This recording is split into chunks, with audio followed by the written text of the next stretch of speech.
we maybe wouldn't need constraints. But the retargeting algorithm doesn't know it, and so we'll need to constrain it in only applying animation to the rotation of the x-axis. So let's start with the head bone, and to add a constraint we want to go into the bone constraint properties panel and now add an a limit rotation constraint. Naturally, we want to disable rotation on the x and y axis, but you can see that this doesn't work out. This model is a bit differently prepared than others, so for the head I need to limit the rotation on the x and z axis and then change the owner to local space. You might want to fiddle around with this a little bit more to actually understand it, but right now the head can only be rotated on the z axis, which is exactly what I want. Now what we also need to constrain is the location, because we can still move the head all over the place. So let's just add an a limit rotation constraint and limit it on all axes. Again, do this in local space. And now the head cannot be moved and can only be rotated on the z-axis. Now the same principle applies to most of the other bones. This bone should only be rotatable on the x-axis and this one only on the local y-axis. Also, all of these bones should be limited in location change, but some things change when it comes to the spine and the leg bones. I want the spine bone to only be limited in its rotation. So what I want to do is add an a limit rotation constraint and limit it on the y-axis as well as on the z-axis, but with 200 degrees as a max setting.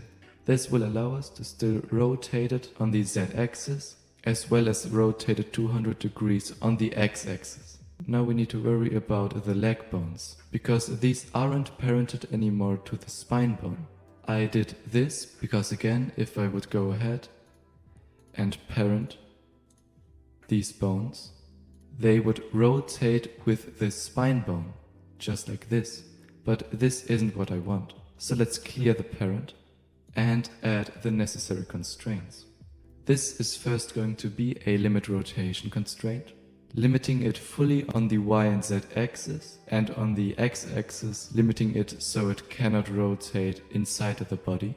Now we also want to constrain its location so it cannot be moved anymore. This needs to be done in local space. And now I want to add an a child of constraint, meaning that we can manually parent it to the metric spine bone, but only on all of the location axis, and rotation and scale only on the z-axis. Now you can see that this deforms our leg, so we need to click set inverse. Now if I go ahead and rotate the spine bone, you can see that the leg sticks in place as it should do. By the way, if you have any issues with the constraints, just make sure you have this scale applied.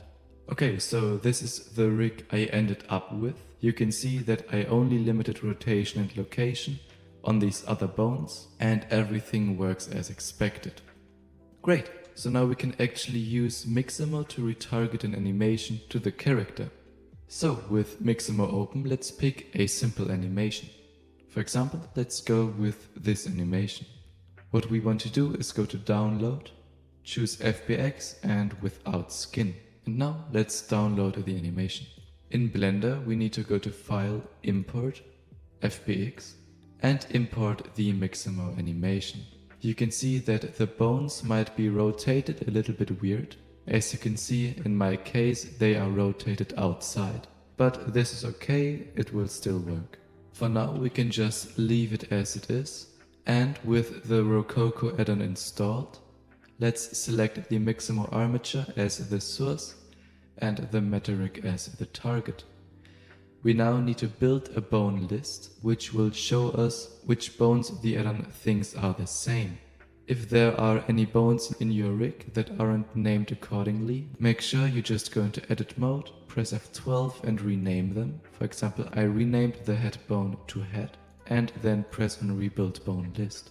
We can now leave autoscale on, this way we can have the source rig be this big. And now let's click on retarget animation. You will see that the character is being moved out of place, but we can fix this later in the graph editor. For now let's hide the source rig and play the animation. And you can see that this works quite well on our Lego character. Now let's quickly fix up the spine rotation and location. We can go into pose mode and select this spine.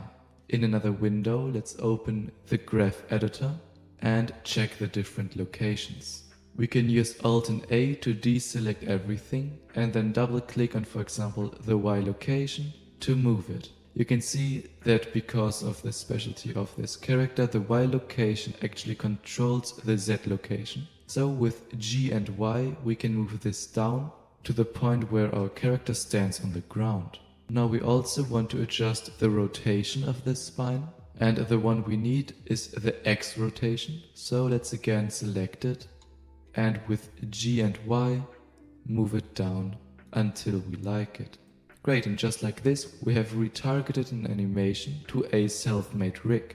And we can use this technique to animate all kinds of things, but again for me, I only needed it for naturally animating Lego characters. And yeah, that's basically it. This is how we can retarget an animation to any kind of rig. If you enjoyed this video, if you learned something, consider liking and subscribing, and we'll see each other in the next video next Saturday.